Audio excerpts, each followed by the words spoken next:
Welcome back from the break and welcome to the stage, Hannes Hacke from Berlin. Hannes was one of the co-founders of QueerSearch, network for German-speaking archives covering 5 countries and 15 archives, queer archives. And we are so happy to have you here, Hannes, because we are now in the stage of this Nordic network for queer history, archives, and activities. We are in a stage where our funding is running out, and we have to find creative ways to survive. So Hannes will give us a lot of food for thought. And we will also involve you in the discussion how to move on after Hannes' presentation. So, a warm hand for Hannes.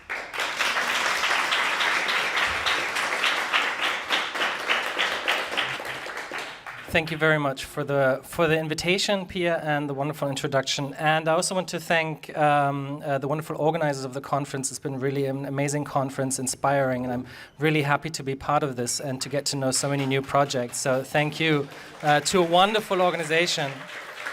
And I have to say, I was very touched this morning when the song that was started up was the Lila Lied, and I think a testament to the transnational connections that have existed over time between different countries and queer communities. And I'm really happy that we keep on with that tradition and try to foster these connections and modes of exchange. And I'm very happy to be part of this. So I've been asked to talk about this umbrella organization of the German-speaking queer archives, libraries, and collections. It'll be a bit technical at times, maybe how we work, how we do things after we've heard these very inspiring talks about archival work, artistic work. This is more about how to form an organization, things like that. Maybe the right thing for the late afternoon. Let's see how it goes. So, since 2017, organizations with collections on the culture, art, and history of lesbians, gays, bisexuals, trans, inter, and queer people from Germany, Austria, Switzerland, Netherlands, and very recently now, Luxembourg, have been networking under the umbrella term of QueerSearch. QueerSearch is now a registered association based in Berlin and currently has 14 members and associated organizations. Oh, I have to, here. I will very, very briefly say something about the 14 members. This alone could take up an hour. Please do check them out. On our website, you can find all the links to these different institutions. So one of them is the Archive of Other Memories of the Federal Foundation. It's a digital archive of oral history video interviews of LGBTIQ people in Germany. So, and it started in 2012. Then there's the Bi Plus archive, the B up there, an archive on bisexuality, multisexuality based in Cologne, which was founded in 2015, which is run by a single person out of their personal home. Then there's the Center for Gay History Cologne, which was founded in 1985. It's an archive and research center on the gay movement in Cologne and the Rhineland and Western Germany. Then the European HIV/AIDS Archive, which was started in 2019, is a digital video archive based at Berlin's Humboldt University, and it preserves the memories of people living with HIV/AIDS and of also people who engage in AIDS policies throughout Europe. So it includes interviews with people living with AIDS, HIV/AIDS activists, employees and volunteers of AIDS, health sector, and so forth. FFBITS, the Feminist Archive in Berlin, was founded in 1978 by feminist activists, and they collect materials of the women's and the feminist movement. The collection focuses on the history of the women's movement from the 1970s onwards.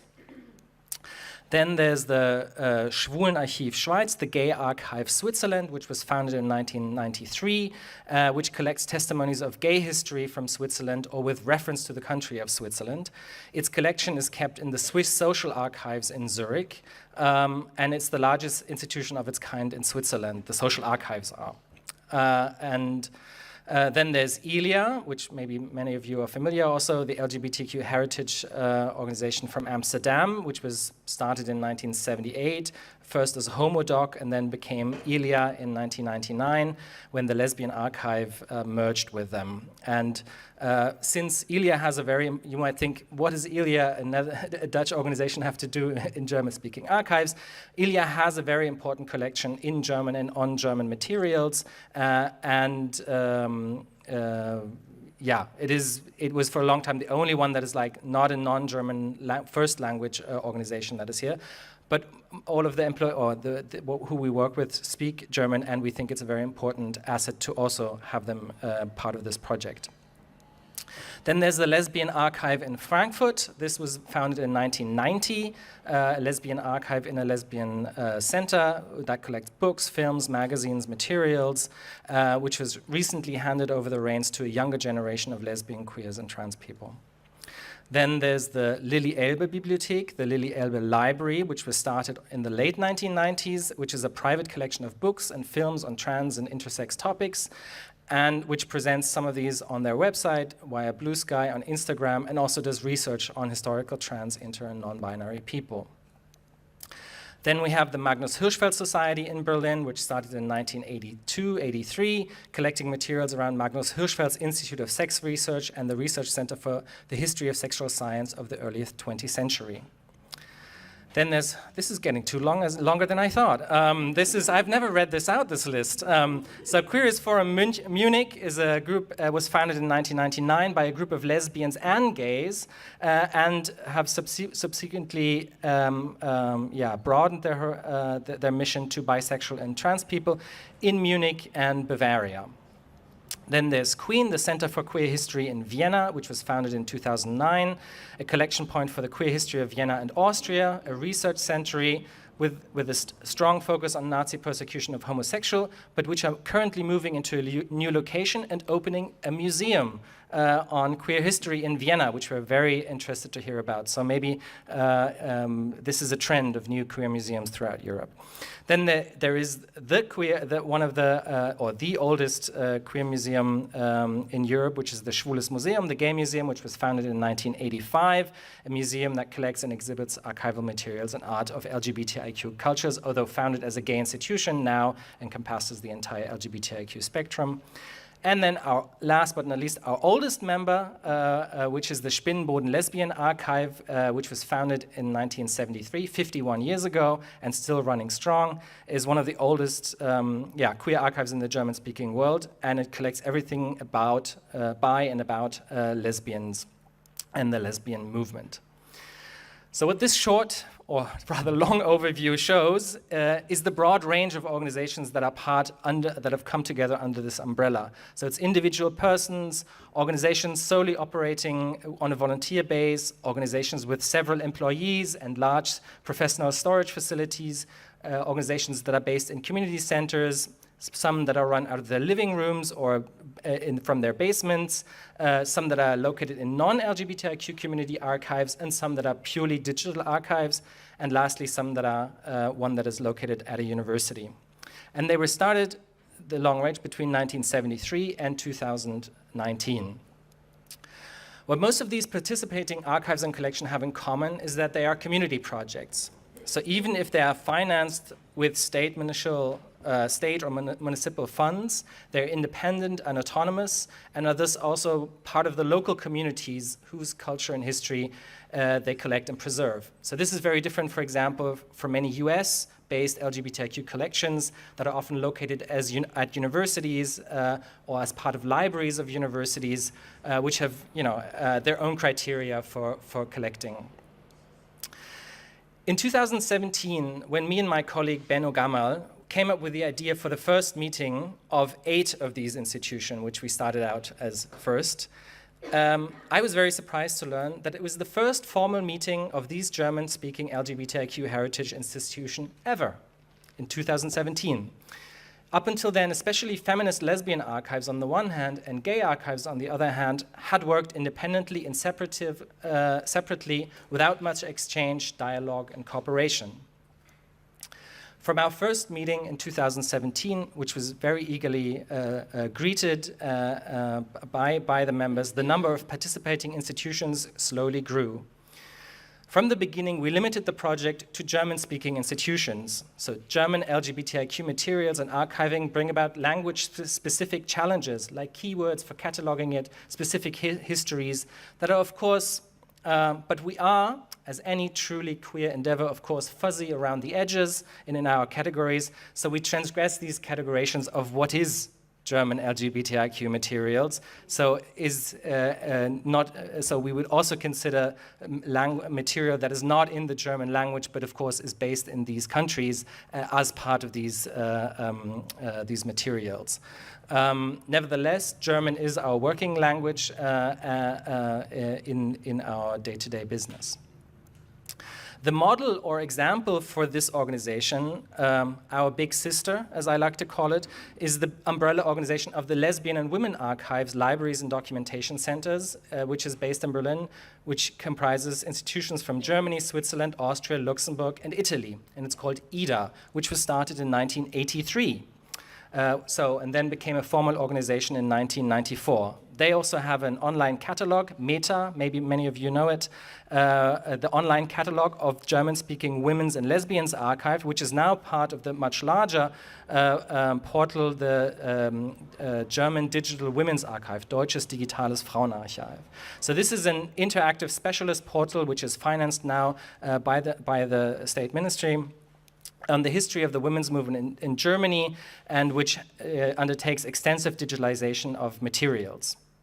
So in 2017, the situation that we found is while German-speaking lesbian and female, bisexual, and feminist archives were well connected and had an impressive online presence, this was not the case for gay and male bisexual archives and or trans collections in Germany. So the question for us became how to create a joint organization and a joint online platform to research different collections from the entire LGBTIQ community. So the idea was, of course, not to replace Meta or IDA or any of the other online platforms, but to learn from their experiences, to build new alliances and collaborations in order to enhance the visibility of German-speaking LGBTIQ collections online.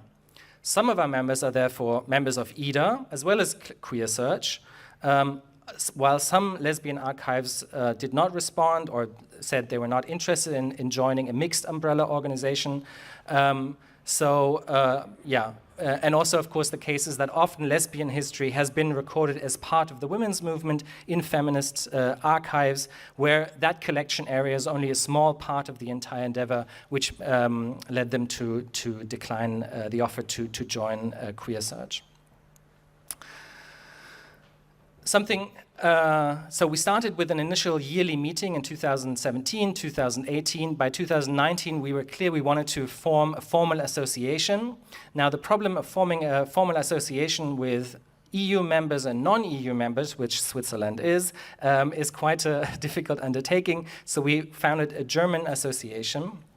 And members of our organization are either organizations, so those are which have like a form of an association, or also individual members. So individual people like the Lili Elba Archiv or the Bi Archive, they are also individual members.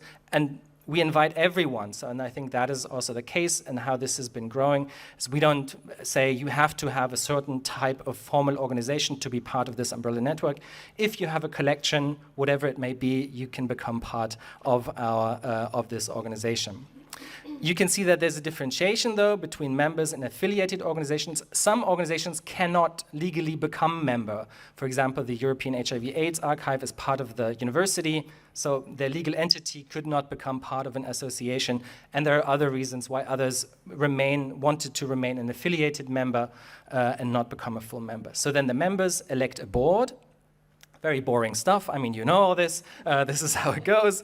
But I think there's something in this, which up to 7 members of different institutions are part of. The role is the coordination and representation of the organization, and of course the strategic development.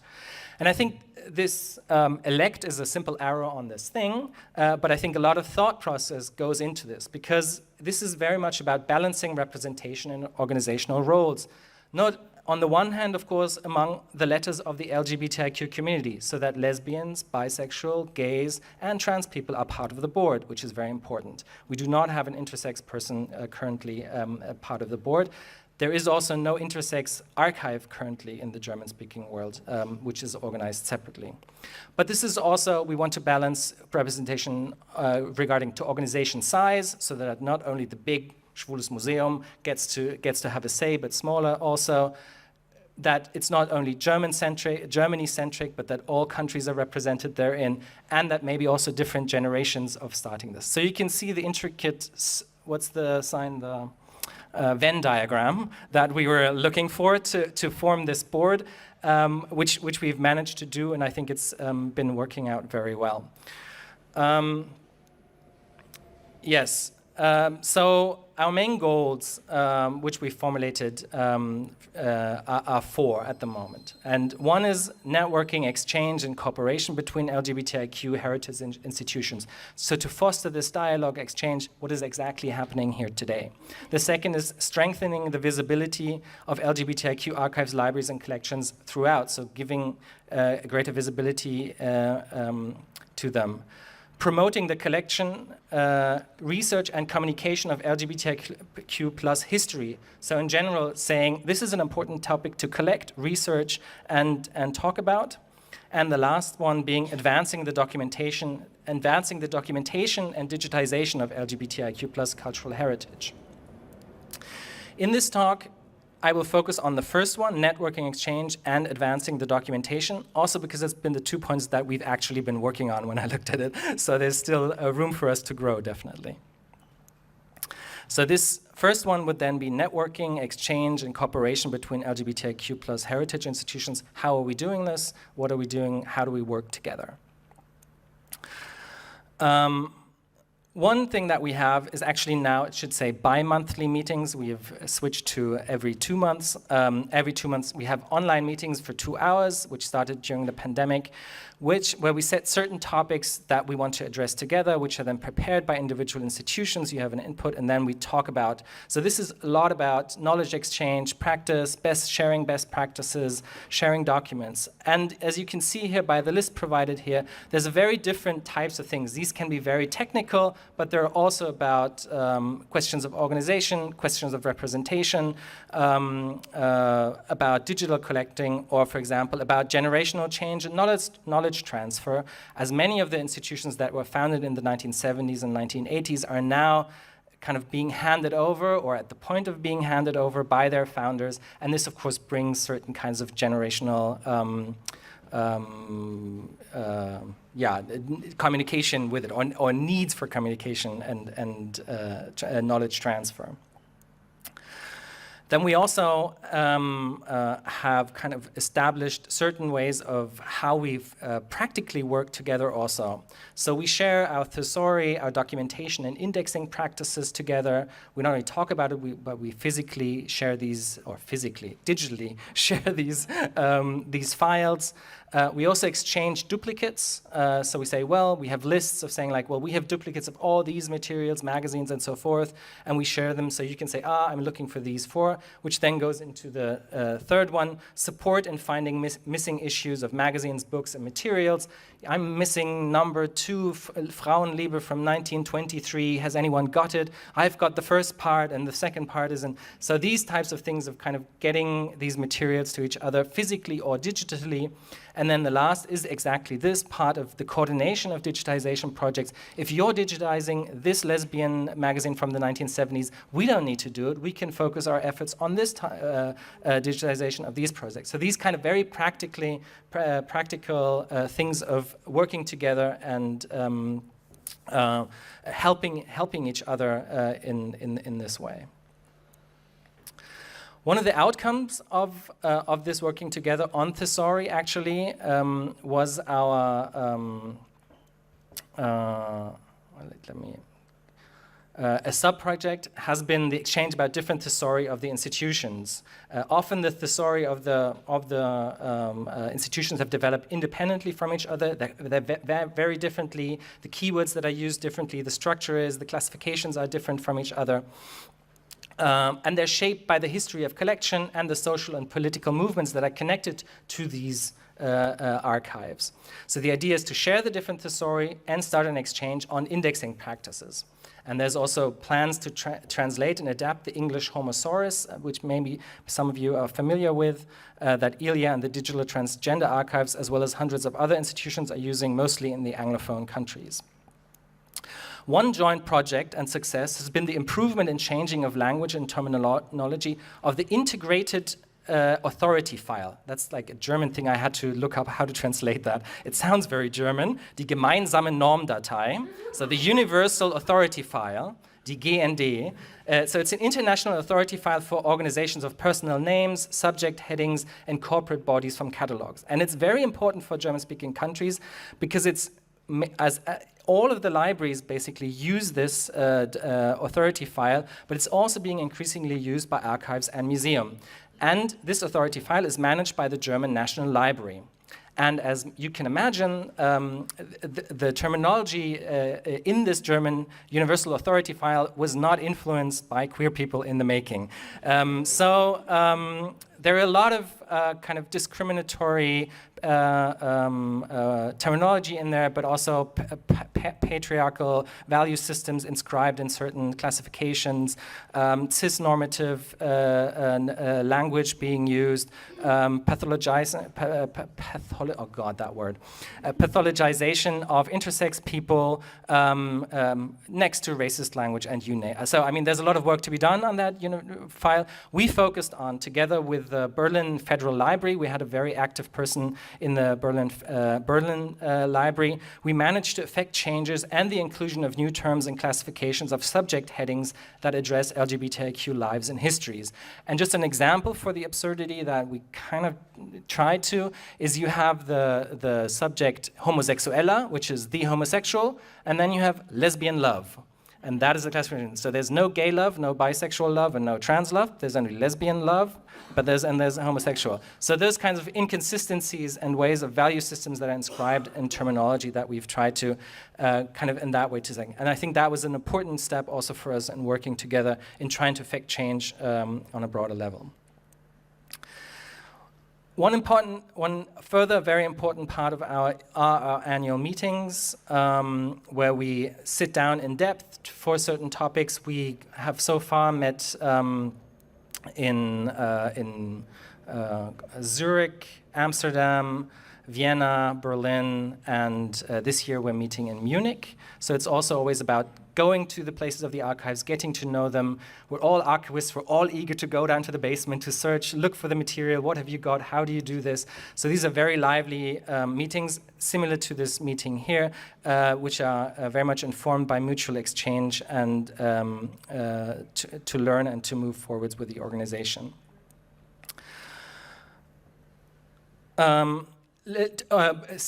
Speaking on that,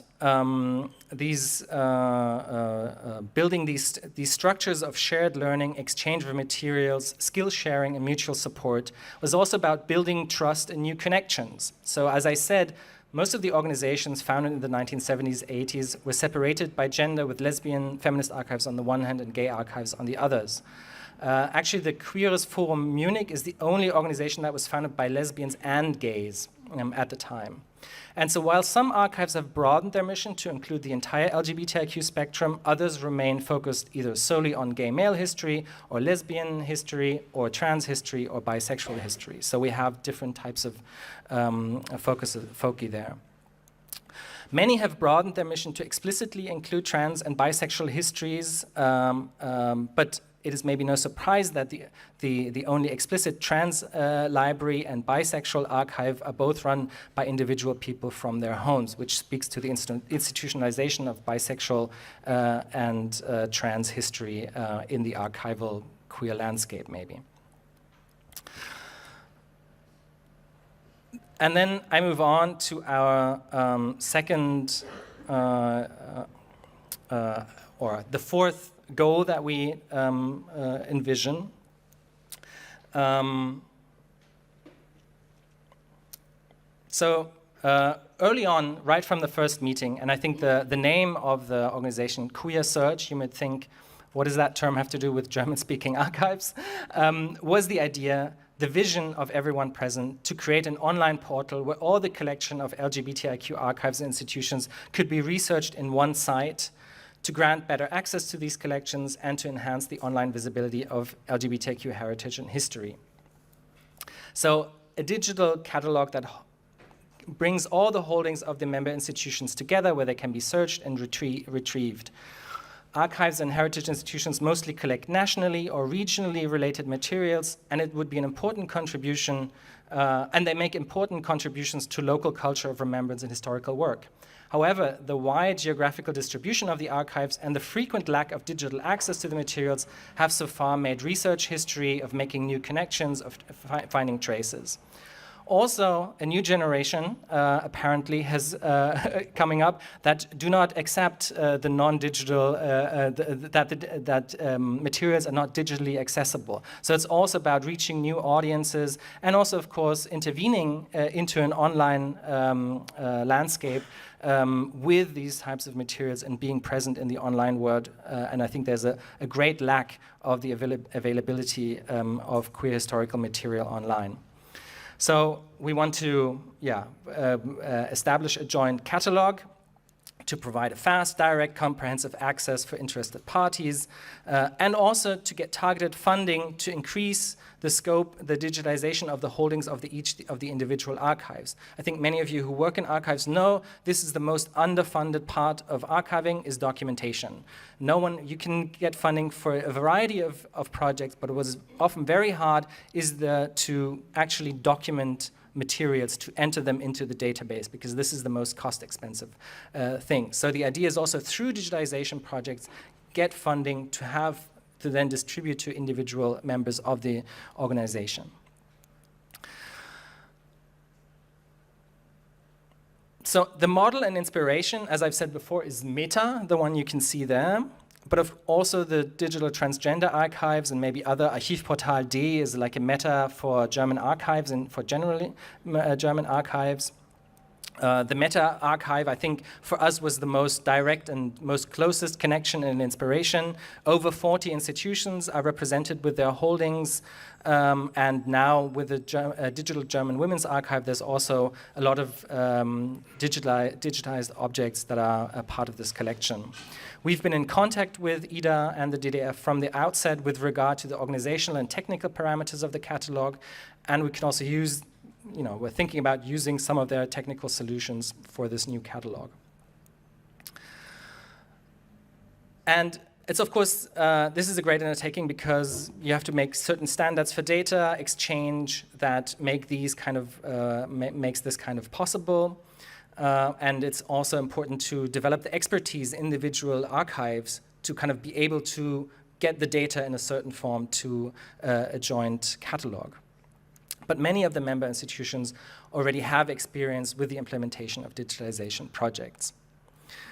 But let's say, so what we did first is survey the status quo of the collection management of the system. We had the opportunity that one of our board members wrote her master's thesis in library and archive management on QueerSearch archives and the status of the status of digital documentation, Janika Seitz, and you can see she said there's 4 different categories of how materials could be cataloged, either in a catalog, database, or data portal, digital tables, basically Excel files, or digital text documents, Word documents, or they're analog.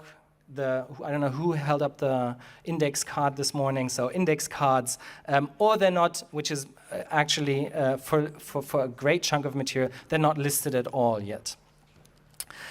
We found out that actually we're quite good. At least the 8 organizations that we initially started off with in terms of how the data is available. So 8 do enable digital access, and 7 of them in online portals, but in 7 different ones. So we have 7 different collection management systems from 8 different institutions. So that just shows also the kind of endeavor and task that we're thinking and talking about. yeah, so this is an important step, first of all, to take stock, to see where are we at, to build this online catalog. And then on the road to an online digital platform, we have a data working group that comes together that addresses specific questions of data management, conceptual considerations of data management, and also discussion of Open Refine, a system that we work to accumulate and sort data. And then this year, 3 of our members applied for a prototype fund to build a prototype of this catalog. So a small joint collection database based on Omeka S. For those who are nerdy about this, it's an open source software, and the whole funding was to open source projects. And so it's about practicing the preparation and the import of data, the development of metadata schemas, and merging as many data sets as possible in this trial thing. So at the end of this year, we hope that on our website, we will be able to show a first vision of accumulated materials and data from these different archives. The next step for us is a large funding application for a 5 to 7 year project to actually then realize this joint online database. Which then of course needs IT personnel. So we need staff for this, we need an office. So this is about the institutionalization of this. And lastly, am I in time? I'm okay, right? Yeah. I thought I'd talk a little bit about, also to get us talking beyond the technical stuff, although I'm happy to get into that too with you, to maybe talk about some of the good practice, what in my experience has worked well, some of the challenges that we've come up with, and I think some of the open questions that we as an umbrella organization need to be asking or are tackling.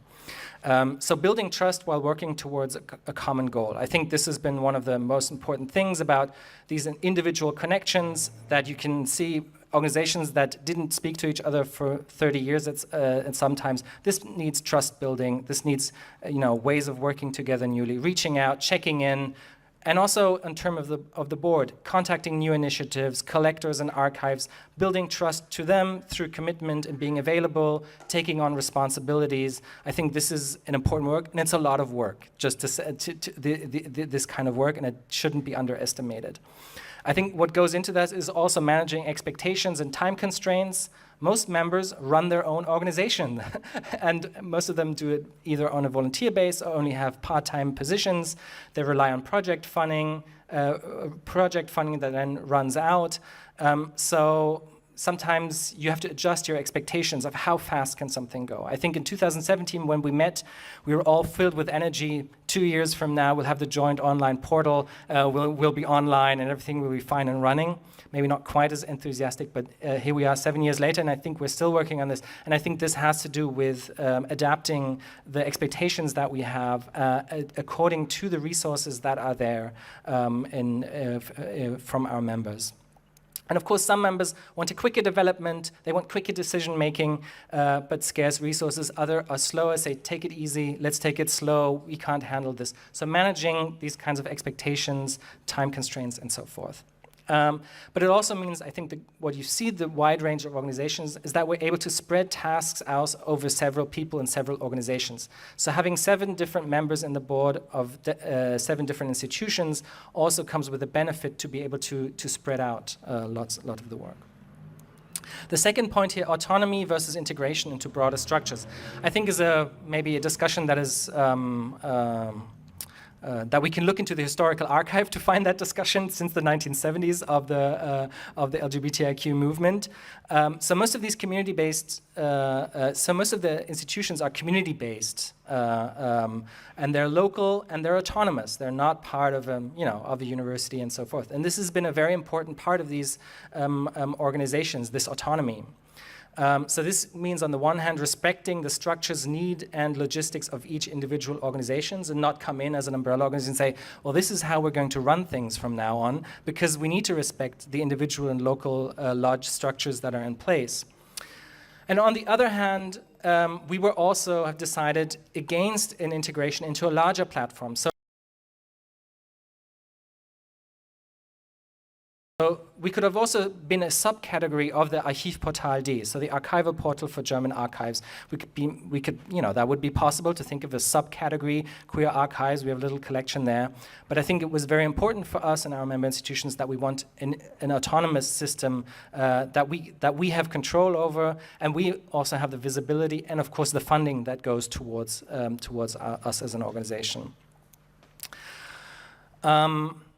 Then, developing a roadmap for permanent funding. I think that now we're going over to challenges.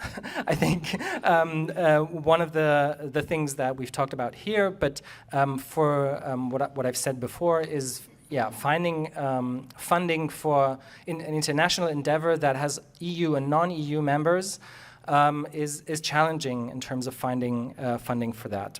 I'll leave it at there. We can discuss more later.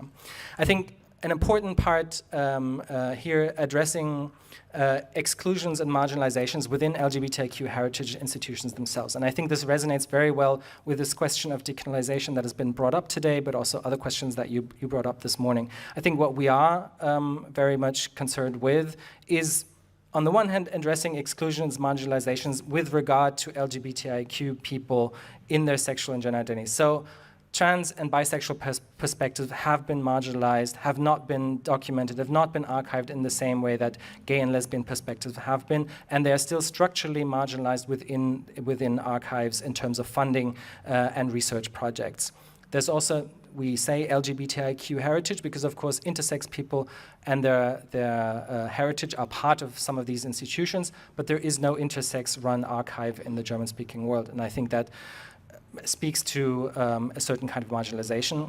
And of course, BIPOC, Black perspectives, migrant perspectives are missing in many LGBTIQ archives. We have very white-dominated LGBTIQ archival scene, I would say, in all of these countries. This is reflected on organizational level, but also is reflected on the material holdings and the things that have been collected so far, the connections that exist to different communities. And I think there's a lot to address these exclusion and marginalizations, which also feed into these questions of cataloging, of terminology used, of the expertise that is needed to address these questions, and so forth. And I think what that then comes up to, and I think this connects to the talk earlier, is the idea of fostering connections to archives and heritage institutions of other communities. So we have reached out to migrant organizations or heritage organizations. For example, in Cologne, there's an initiative to build a migrant museum, a museum for the history of migrant people in Germany, and they've actually started looking at their collections from a queer perspective and these connections. And I think these kinds of connections are what are important to go forward into the future. There's also been a Roma archive project, and I think it is these kind of connections that are important for us as an umbrella organization, but I would say in a broader sense for LGBTIQ archives in Europe or in Western Europe, to look at these new connections that need to be made to not end up with silos and a perpetuation of these exclusions that we've had so far. And thank you very much.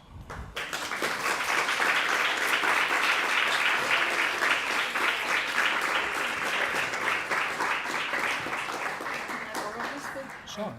So we have 20 minutes to discuss now, and I think that we could pose, you could discuss in the groups how we should continue to work in the Nordic Network for Queer Archives and Activities. If you can come up with 3 ideas that you got from the talk from Hannes. It was very interesting to hear about your history and achievements and problems, challenges and benefits of cooperating. So if you could imagine how our network, the NAC network, could continue to expand and flourish and just survive, perhaps, come up with 3 ideas or 2 in the next 5 minutes, and then we can come back to discuss with Hannes, but also questions for Hannes, of course. Okay? Shoot. Yeah.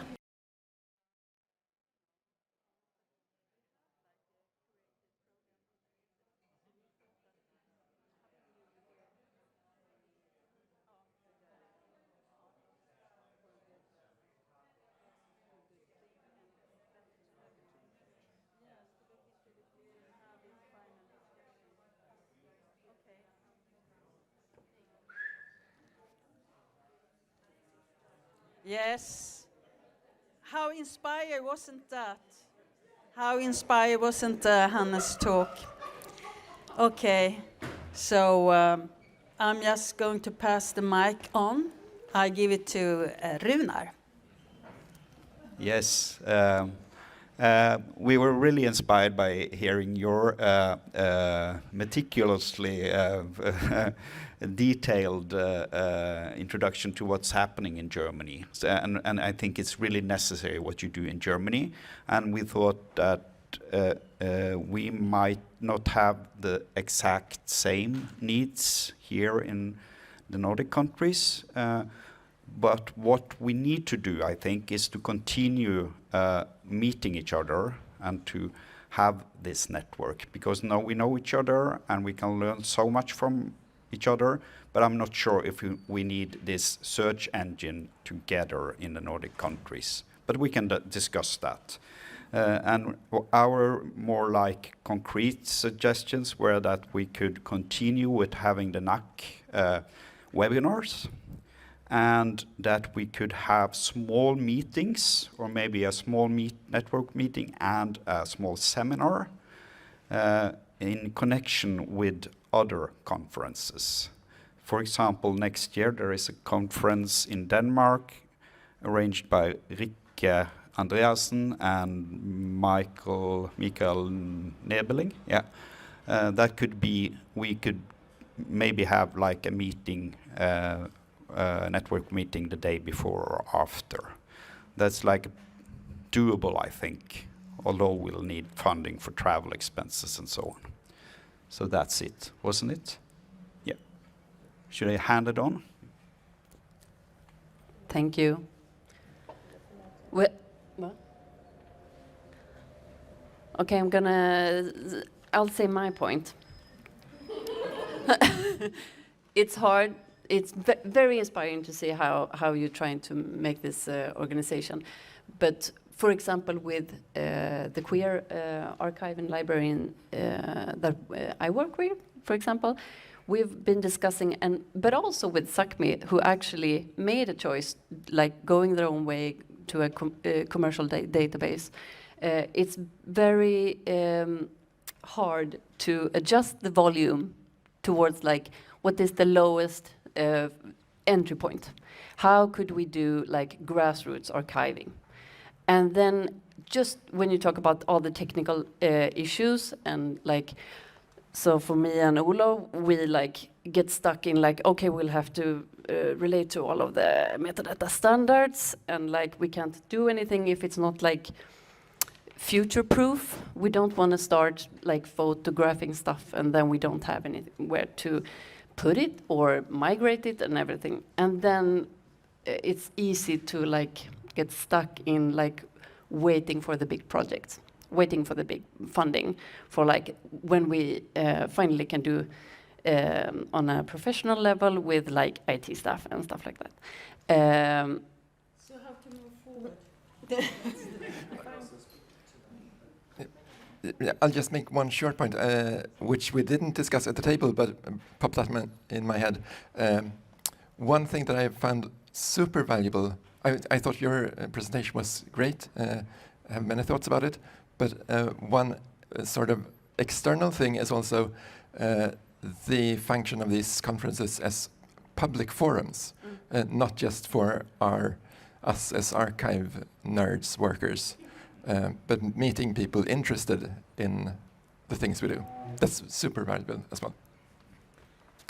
Okay, so how do we move forward? That's the main questions now. And we will collect questions for Hannes and take them in the end. Yeah, hi, I'm Kaura from Friends of Queer History in Finland. And we were talking about this, like, it's nice that you have this technical side, and then you also have this, like, a huge list of this, like, big community work that you have to work, because there are these historical different lanes for different communities. There might be tensions that are still there, and they translate into the archival work as well. So I think that's something that we still need. We need to continue with that. We have the, you know, the marginalized people in the margin as well, who are not yet somehow part of the discussion or something like that. So I think that was the important part, that we recognize those and find ways, because it's still a little bit somehow homogeneous in a way, I think. We talked about that, I guess.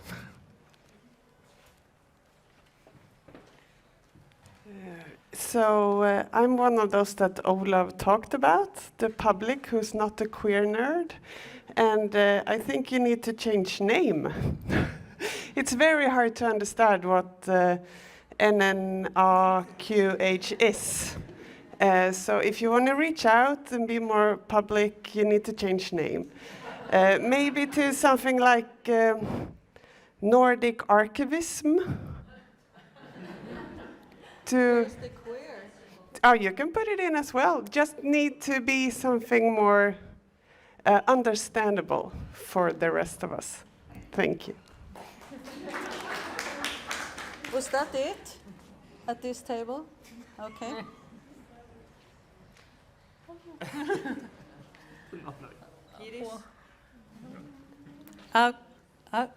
What did you say? Help? Yes. Give it to Nordic people. I don't know. Hey, come on. Yes. Mine were terrible. What about them? They have never said anything. Rita. I will be speaking in a while, but one of the points that I was very inspired by the talk, and what I was thinking about our network is also the exchange of material, but also when we have pictures, because we are a transnational movement, and so people move, and people live in other countries, people attend different events, and so in archives we might have materials from Sweden, Denmark, Norway, Iceland, Greenland, Faroe Islands, and we might not be able to recognize who is there or what was the event. And this is also like a practical thing, that maybe the archives could share the knowledge, that through meetings, look at the pictures and work with them. Okay, did you do your homework or not? You're going to help us to move forward. So I give the microphone to you. Come on, take it, Sara. No, but we talked a bit about this continuity and the feeling. I'm more into organizing cultural activities and have a tattoo studio, queer tattooing. But it's the knowledge, the feeling that if I'm falling ill seriously, or I have the feeling that everything will just, this small organization will just disappear. Or if you have problems with your homepage, or who will do this. So there's a big technical knowledge that we need to share much more, I think. That's what we talked about, I think. The feeling that we are very fragile. Yeah. Yeah, and we also talked about umbrella organization. We applied 3 years ago for an umbrella organization for the Nordic archives to make it easier to people to find the archives, because no one can even remember Kurav or Sápmi or whatever we are. They can't see what the difference is. So we had an idea of at least a simple homepage, just directing to all these archives, so we can find each other very easy in that way. So it's a little bit the same idea in that, but we didn't get the money then, and no one have time to apply right now. So. Yeah, you said Nordic network. You applied for Nordic, but it was for a Swedish network. This, Yeah, the very first talk was in Nordic, but then we continued in Swedish.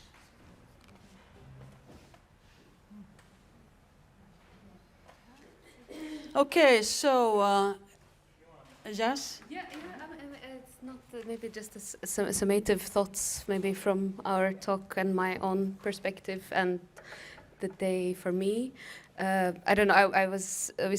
My thought was it's very hard for me to go so detailed into an assumption of how memory is. I'm very far away from that. I'm more into where is the memory rather than how do we organize it.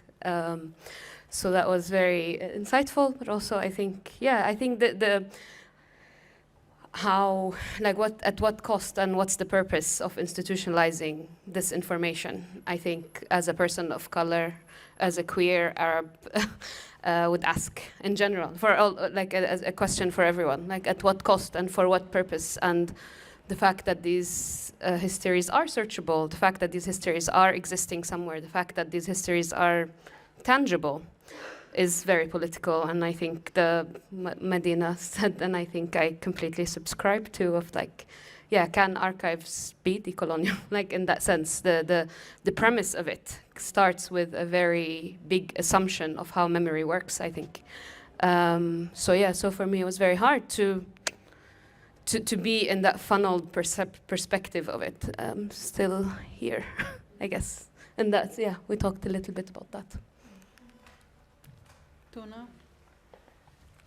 Can I follow up on that, coming from a different place, but still absolutely communicating what you're saying, because I get so excited and your project is so fantastic, and I immediately start to think, where can we apply for money to make this a world thing, and how can we connect our archives to this kind of search engine? But then you are a German-speaking organization. I think language here is one of the many keys to why it's impossible, because translating everything into an English-speaking database, for example, which would be the most natural for the Nordic countries, would just eliminate so much of the history, because it's not translatable to English, because it's a different history speaking in different terms that is not translatable to. So making this big databases is wonderful in so many ways, and I'm so excited about the thought of it, of preserving and getting access to so much history and memories. But then again, it's also a way to kind of universalize this very diverse history and kind of ending up with this universalized queer urban middle class, which you obviously have been working very much against in your project group. But yeah, so a lot of possibilities and a lot of problems. Thank you. Hannes, I give you the last words.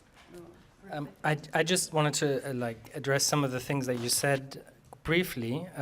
Thank you for all your wonderful comments and thoughts, and I'm happy that this got us thinking, and I'm happy to continue this exchange also, because we're a learning organization just as much. We learn just as much from you. So you said, well, should we wait for the big IT thing before we start stuff? And I think all of the archives are exactly confronted with this. Oh my God, we should be doing this. We should follow these standards. What are these standards actually? How do they work? When do I have time to this pressure to conform to certain styles of also performing to be an archive, being like, hello state, I'm an archive, give me money, this is how we run things. I think this is what we have, the individual archives have abandoned. We do not need any kind of requisite for people to participate in this. Like, you do not have to have certain kinds of standards to start out with this. And I think it's about finding these individual ways of participating in the umbrella organization, and also, if we are thinking about building a joint online database, how do the individual needs of the people participating, they reflected in the structure that we build. So I think that is more, it's not about what does IT need from us, but like how can we make this work for us and our needs? And I don't think we have the definite answer there yet. I think we're charting this way, trying to find talking to others who are doing similar things. And of course, and I thank you very much for your thing, like how do we organize knowledge? And of course, big tech is I mean, you know it, how it's, who runs, how data is structured, who has, like, where's the server, who has control over knowledge. Like, these types of information systems, of course, have huge influence on the way we think and research and do things. I think for us, at least, we've gone to say, okay, we're going to engage with it. I also see the thing to say, this is, we have to find other ways of finding, and I would encourage you, some of the archives are doing, initiatives are doing that. They're doing, diverse projects, but I haven't had the time to go into to do that. Yeah, maybe we're over time now. We can also talk one-on-one about these other things. So I want to thank you very much for having me here and for this wonderful conference.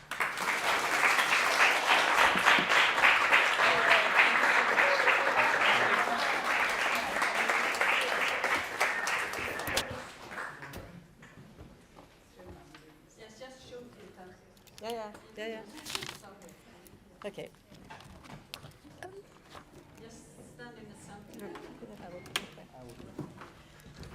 Okay, hi. My name is Riita Pakvalen, and I represent the Friends of Queer History, and I'm the Finnish coordinator of this NAC network. It's amazing to be here. It's amazing to have had the whole day and the day before, and even the evening before that with all of you. It has been some really nice days and a lot of thoughts. I just wanted to just quickly take maybe 5 minutes to just skim through my impressions, and then we will end this. We started out, I want to say that some of you attended the event that SACMI was arranging, where we looked at the movie from the 1992, the choir, and there was something that happened in that room, this feeling of experiencing history and being different generations in the same room and remembering together. That was really, really good and felt very good. And that was, I think, sort of a good start on this, to remember why we are doing this, at least some of the parts.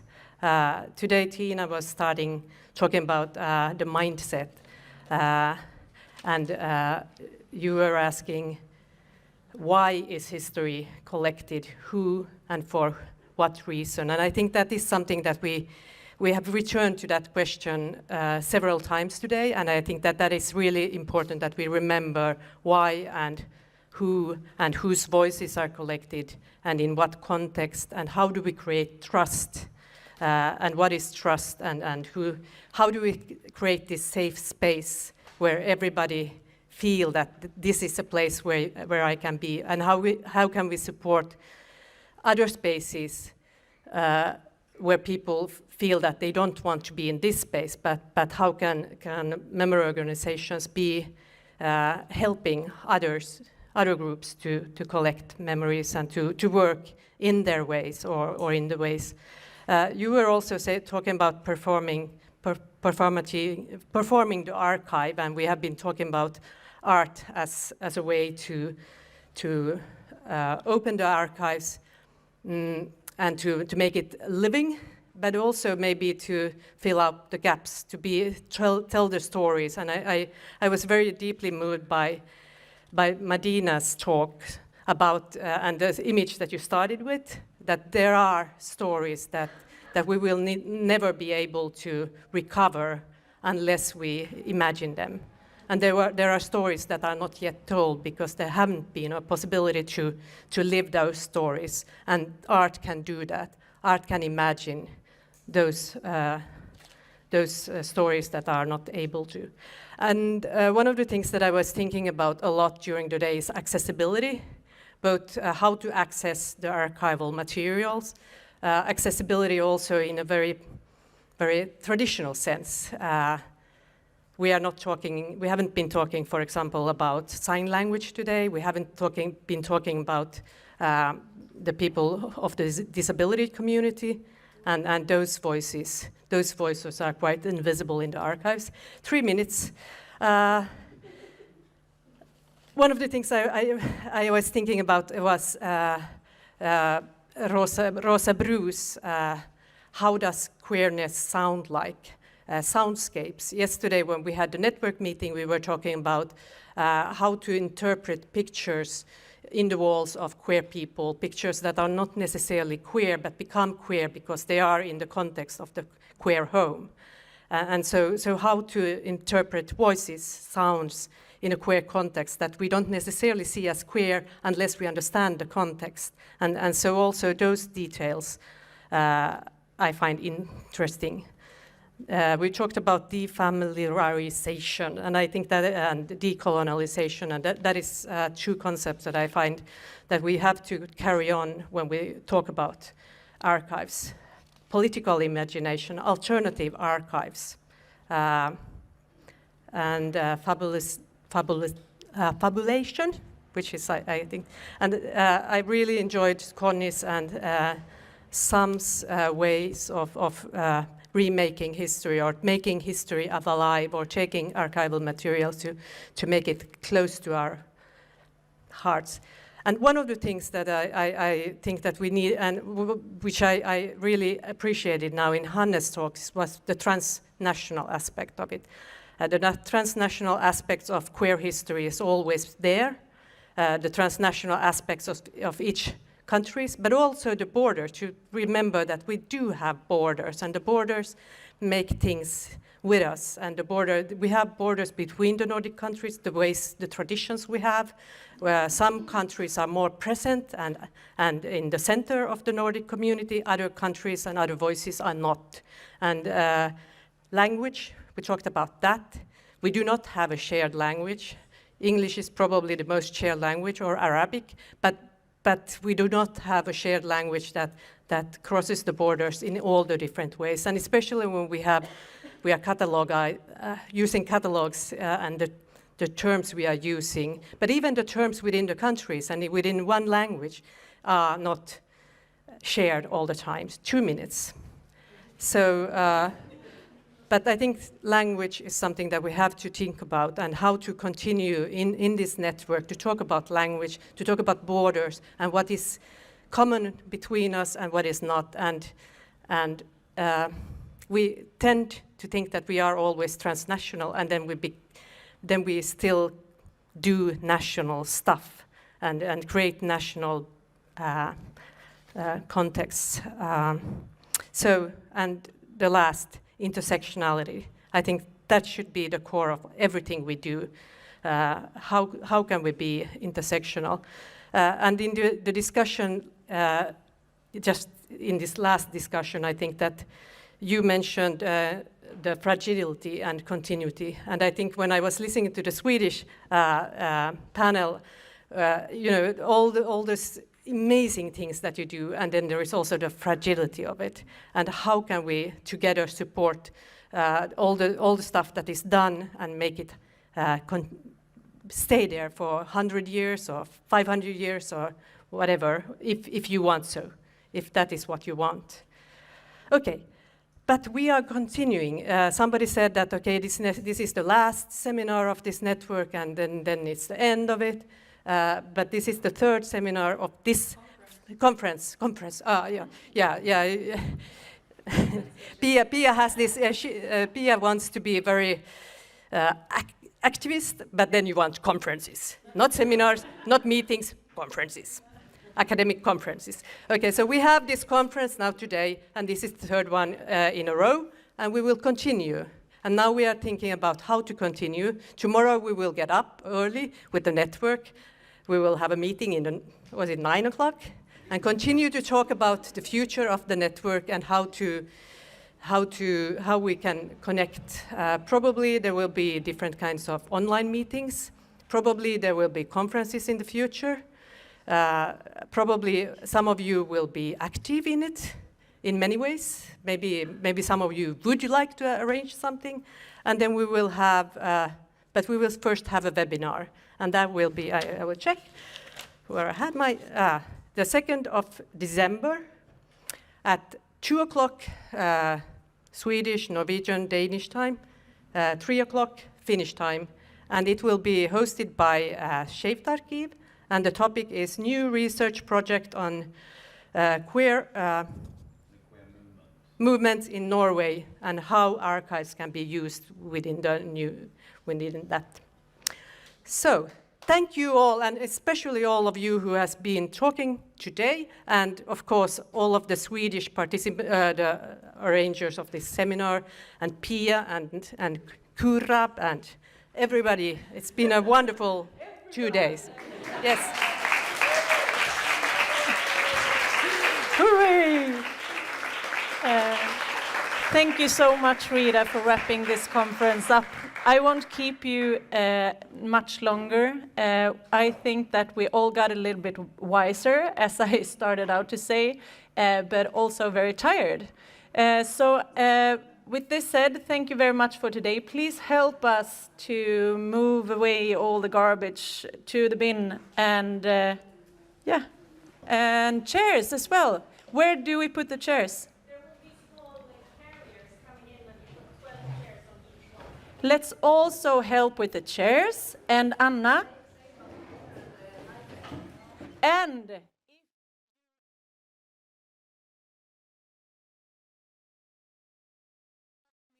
have a nightcap at their, what's the address again?